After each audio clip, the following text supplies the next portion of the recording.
This channel does not promote any violent, harmful, or illegal activities. All content provided by this channel is meant for an educational purpose only.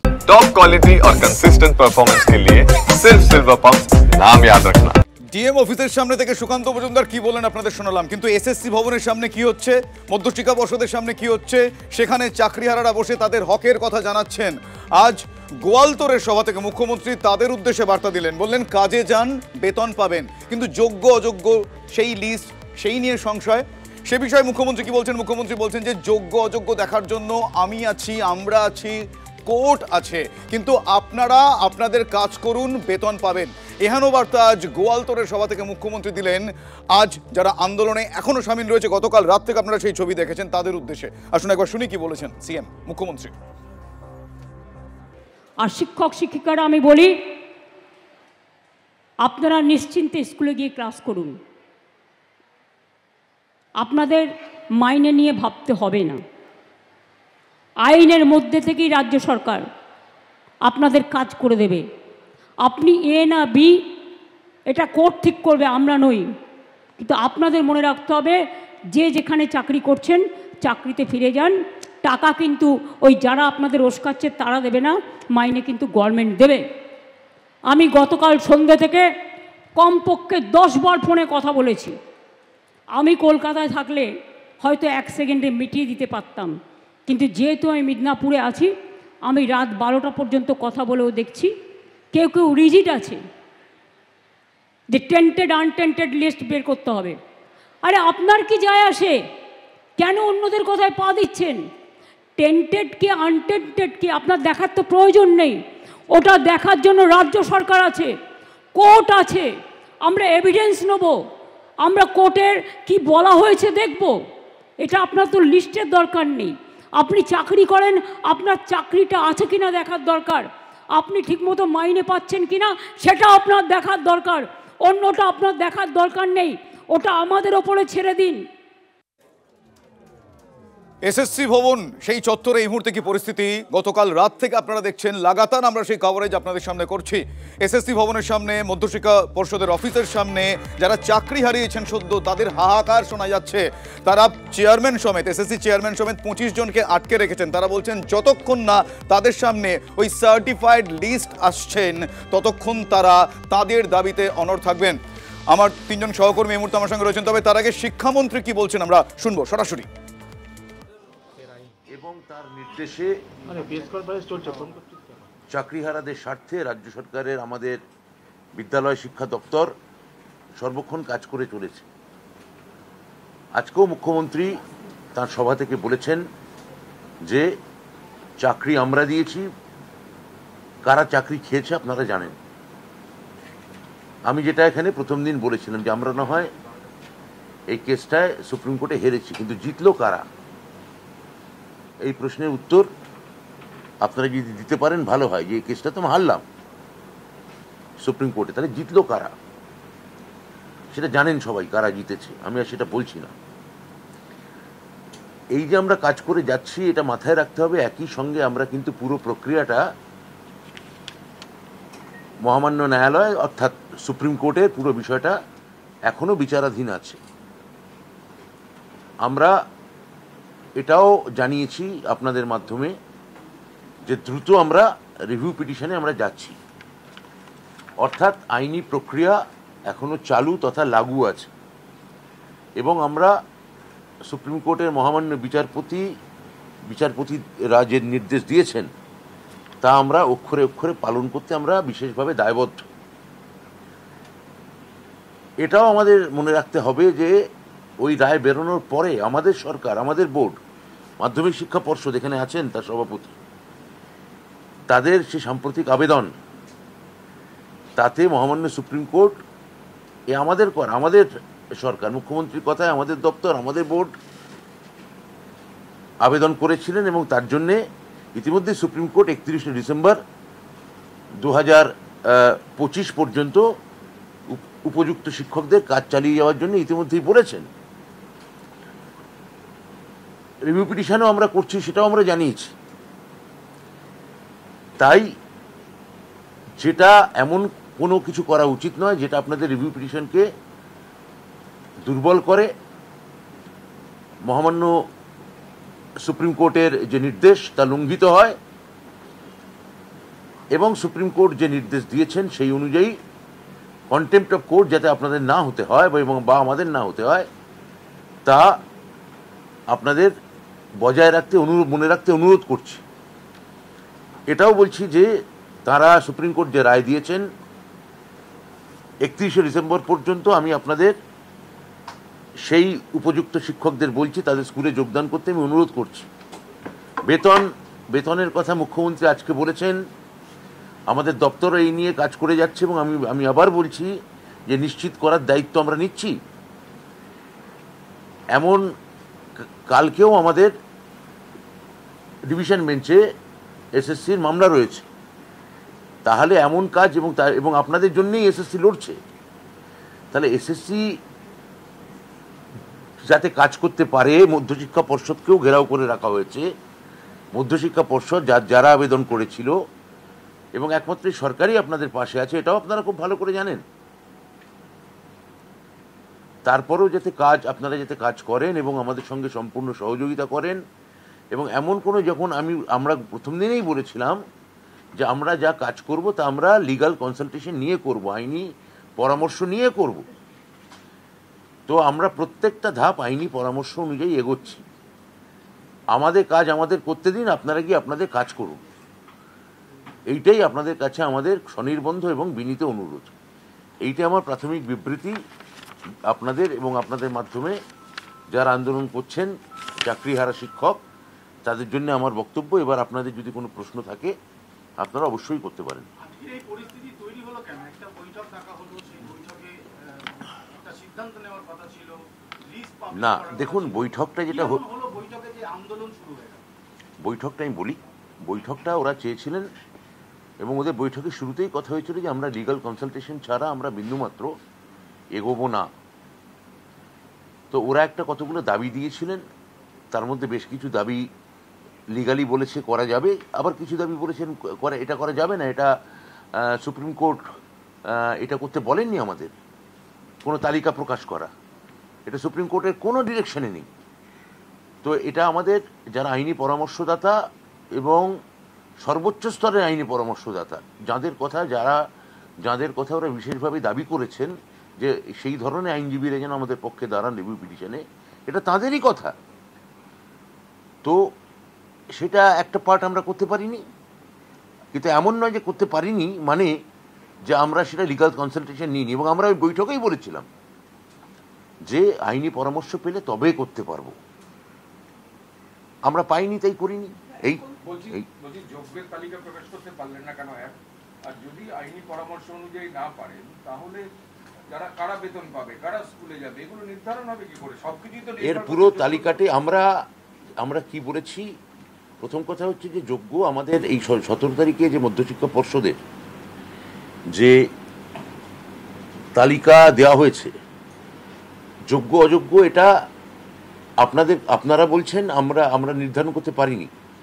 আপনারা যদি 17 তারিখের কেসটা দেখেন যেখানে আমরা clarification চাই, সেখানে খুব পরিষ্কার করে 17,206 জন তারা যোগ্য, এটা মধ্যশিক্ষা পর্ষদ এফিডেভিট দিয়ে জানিয়েছে। যোগ্য নয় মানে টোটাল টিচার যাদের চাকরি যাচ্ছে এর মধ্যে পুরো ভাগটা মানে 17,206 জন, 206 যে সংখ্যাটা দেওয়া আছে, হ্যাঁ সেটা দেওয়া আছে। অর্থাৎ আমাদের ভাগ আছে এবং আমরা সেটা সেই অনুযায়ী আমরা কাজ করছি। হ্যাঁ, সেই কাজ আমাদের করতে দিন। তো এটা এমন কোনো কাজ করবেন না যা আপনাদেরই রিভিউ পিটিশনে আপনাদের বিপক্ষে চলে যায়, বা এমন কোনো কাজ করতে বাধ্য করবেন না। আইনি পরামর্শ পাইনি, আমি যে বললাম আপনাদের।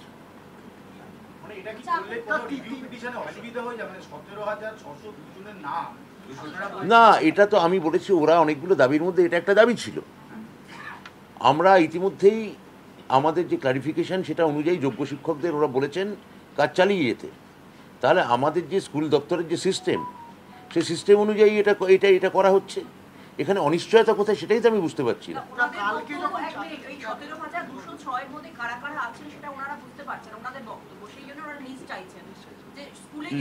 লিস্ট প্রথম কথা হচ্ছে লিস্ট এসএসসি শিক্ষা দপ্তরকে দিতে পারে, শিক্ষা দপ্তর সেই অনুযায়ী কাজ করতে পারে। কথা হচ্ছে যে এদের মধ্যে একজনকেও, যাদের কথা আপনারা বলছেন, তাদের কাউকে কি টার্মিনেশন লেটার দেওয়া হয়েছে? উত্তর হচ্ছে না। এদের কাউকে কি কোনো কাজে যোগ দিতে অসুবিধা হয়েছে? উত্তর হচ্ছে না। এদের কাউকে কি কোনো বেতন বন্ধ করার নির্দেশ দেওয়া হয়েছে? উত্তর হচ্ছে না। এদের কাউকে কি কোনো কাজ করার ক্ষেত্রে কোনো সরকারি আধিকারিক কোনো বাধা সৃষ্টি করেছেন?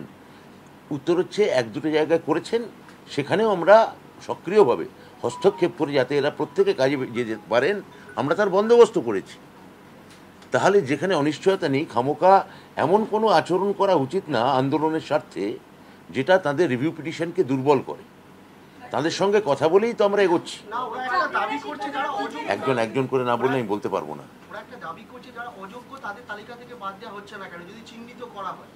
সেই তালিকা তো সুপ্রিম কোর্ট দিয়ে দিয়েছেন, এটা তো আমাদের আর চিহ্নিত করার কিছু নেই, সুপ্রিম কোর্টই জানিয়েছেন। তা সেটা আছে, পাবলিক ডোমেনেই আছে। তা যেটা আমাদের এসএসসি করতে পারবে না, যেটা এসএসসির ক্ষেত্রে বাধা আছে, সরকারি স্তরে আমরা তো কাজটা করছি, তা সেটা আমাদের করতে দেওয়া হোক।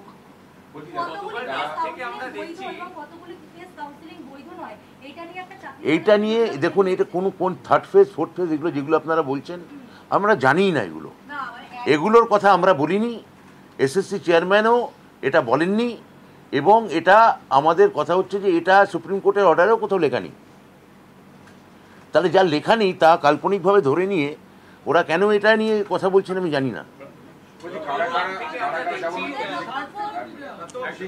শিক্ষাকর্মী বা থার্ড ফেজ থেকে বাকি কাউন্সিলিং এ যারা আছেন বা যোগ্য টিচার, অযোগ্য টিচার, কারা কারা স্কুলে যেতে পারবেন এবং কারা কারা বেতন পাবেন, এই তালিকাটা যদি আপনি বলেন যোগ্যর মধ্যে কারা এর মধ্যে আছে। যেটা সুপ্রিম কোর্ট পরিষ্কার করে বলে দিয়েছেন তো, যে কারা স্কুলে যেতে পারবেন, সেখানে তাদের ক্ষেত্রে একটা ভাষা তারা বার করেছেন, স্পেসিফিক্যালি নট টেইন্টেড। তো এটা সেই অনুযায়ী তো আমরা এগোচ্ছি। তো এটা এই মুহূর্তে এটাকে নিয়ে জলঘোলা করে ওরা নিজেরাই নিজেদের রিভিউ পিটিশনের ক্ষেত্রে আমার মনে হয় বিপদ টেনে আনছেন। এটা আমার মনে হয় ঠিক নয়। যেখানে আমরা তাদের স্বার্থে মুখ্যমন্ত্রী সর্বতোভাবে তাদের পক্ষে থাকার নির্দেশ দিয়েছেন, তখন এই সহযোগিতাগুলো আমার মনে হয় করা উচিত।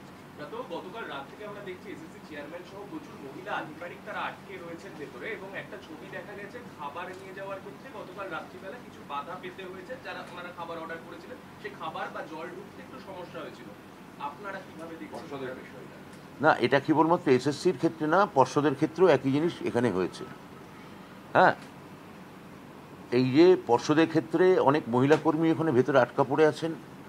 পর্ষদের ক্ষেত্রে একটা বাড়তি জিনিস আছে, এখন মাধ্যমিকের কাজ চলছে রেজাল্টে, অর্থাৎ মাধ্যমিক পরীক্ষার ফল বেরোবে এবং সেখানে খুব গুরুত্বপূর্ণ ডকুমেন্ট সেখানে আছে। সেখানে এই কাজকে ভণ্ডুল করা বা পণ্ড করা এটা ঠিক নয়। এখানে লক্ষ লক্ষ ছাত্রছাত্রীর ভবিষ্যৎ জড়িয়ে আছে। তো এখানে আমরা তাদের, এবং যেভাবে কালকে ওষুধ ফেলে দেওয়া হয়েছে, ওষুধ যেতে দেওয়া মানে নিয়ে যেতে দেওয়া হয়নি, খাবার নিয়ে যেতে দেওয়া হয়নি। তবে আজকে শুনলাম যে ওরা, আমি আপনাদের মাধ্যমে শুনলাম যে ওরা আজকে নমনীয় হয়েছেন।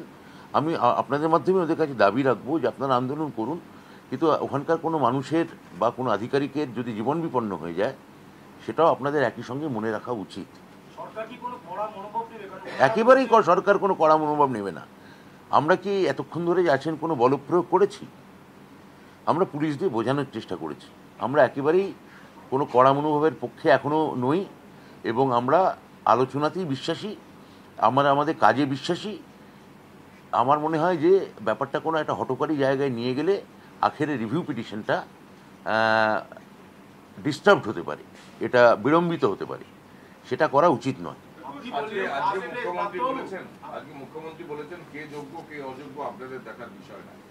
এটা সত্যি তো সুপ্রিম কোর্ট বলে দিয়েছে, মুখ্যমন্ত্রী তো ঠিকই বলেছেন।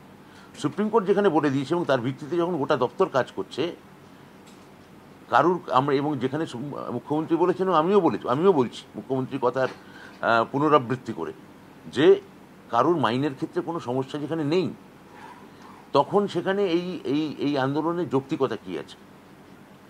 17,000 একটা সংখ্যাটার কথা বলা হচ্ছে, সেটা কি শুধুমাত্র শিক্ষক নাকি গ্রুপ সি না, গ্রুপ সি গ্রুপ ডির ক্ষেত্রে তো একটা পরিষ্কার সুপ্রিম কোর্টের ডিরেকশন আছে। আমরা রিভিউ পিটিশনে তাদের কথাটাও বিশেষভাবে বিবেচনা করে আমরা আনবো, কিন্তু সুপ্রিম কোর্ট এখন অবধি শিক্ষকদের ক্ষেত্রে যে নির্দেশ দিয়েছেন সেটা আমরা অক্ষরে অক্ষরে পালন করব। আপনি বলছিলেন আপনারা পুলিশ দিয়ে ওদেরকে বোঝাচ্ছেন, এর আগে আপনাদের সঙ্গে ওরা বৈঠক করেছে, সেক্ষেত্রে ওদেরকে আবারও বৈঠকে আসার কথা বলছেন? আমি তো আশাবাদী যে ওরা যদি আবার আমাদের সঙ্গে কোনো বৈঠক চান, কিন্তু এই আন্দোলন মানে এই সরকারি কাজ করবে, মধ্যশিক্ষা পর্ষদ তাদের জন্য 31শে ডিসেম্বর পর্যন্ত রিলিফ নিয়ে আসবে, এসএসসি তাদের মাইনে নিশ্চিত করবে, সরকার যাতে তাদের তালিকা করে দেবে, গোটা ডিপার্টমেন্ট যাতে তারা মাইনে পান এবং কাজ করতে কোনো অসুবিধে না হয়, তার একমাত্র তার গ্যারান্টি হয়ে মুখ্যমন্ত্রীর কথায় গোটা শিক্ষা দপ্তর দাঁড়িয়ে থাকবে। আবার আপনারাই আমাদের মধ্যশিক্ষা পর্ষদের অফিস ঘেরাও করবেন, এসএসসির চেয়ারম্যানকে খাবার খেতে দেবেন না, তিনি যাতে কন্টেম্পট অফ কোর্ট হন। আগামীকাল ভাইটাল তার কোর্ট ডেট আছে, কলকাতা হাইকোর্ট ডিভিশন বেঞ্চ, তার কাজ করতে দেবেন না। এই দুটো কী করে একসঙ্গে চলতে পারে? আরেকটা কথা, ব্রাত্য, অযোগ্যদের টার্মিনেট করার কি কোনো পদক্ষেপ আপনারা নিয়েছেন? আমরা জানি না, জানতে চাইছি। সেটা আমরা আবার বলছি তো, আমরা এটা আইনি প্রক্রিয়ার স্তরে আছি, প্রত্যেকটা ধাপই খুব খুঁটিয়ে দেখা হচ্ছে। আমাদের দুটো দিক মাথায় রাখতে হচ্ছে, আপনারা মনে রাখবেন।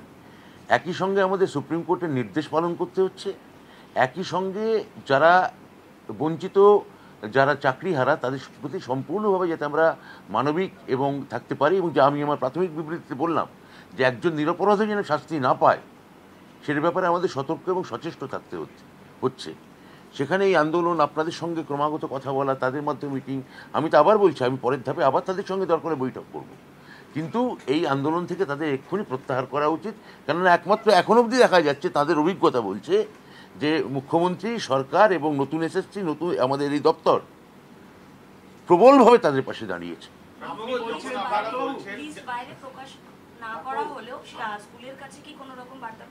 সেই সিস্টেম আমাদের কাজ করতে দিন না। আমি তো এক কথা কেন বলাচ্ছেন বারবার? আমি তো বারবার বললাম, কাউকে কি টার্মিনেট লেটার দেওয়া হয়েছে? কারোর বেতন কি বন্ধ করা হয়েছে? হয়নি তো। হ্যাঁ, নতুন প্রশ্ন থাকলে করুন, পুরনো প্রশ্ন করবেন না। আপনি পরে এসছেন, আপনি কিন্তু জানেন না কি প্রশ্ন হয়েছে। হ্যাঁ, ওনারা আপনাদের সাথে সহযোগিতা করছে, আপনি যখন ডাকছেন ওনারা আসছেন, আপনারা 21 তারিখে একটা লিস্ট পাবলিশ হতে পারে সম্ভাবনা চলছিল, কিন্তু আপনি বলছেন যে first page, second page, third পেজের কথা ওঠেনি, কারা তুললো? আর ওনারা বলছেন আপনাদের কারা তুললো আপনারা বলুন। এই ফার্স্ট পেজ, সেকেন্ড পেজ আমরা তো জানি না। না, ভেতর থেকে আমাকে দেখাতে হবে কে বলেছে, আমি তো জানি না, আমরা বলিনি। হ্যাঁ, আমার মনে হয় না, আমার মনে হয় লিগ্যাল ক্লারিফিকেশন যেটা কাজ চলছে তা না হলে আমরা এই বিষয়ে, ওরা কে কি বলেছে আমি এটার কোনো, সুপ্রিম কোর্টে তাদের ক্ষেত্রে কোনো গাইডলাইন নেই। লিস্ট প্রকাশ করতে আমাদের আইনি পরামর্শ তো আমাদের অসুবিধা ছিল না তো। আমি তা বলেছি, আমরা তো ইতিবাচক ছিলাম। আমাদের সর্বোচ্চ স্তরে আইনজীবীরা বলছেন এটা কন্টেম্পট অফ কোর্ট হতে পারে, তার সম্ভাবনা থাকছে।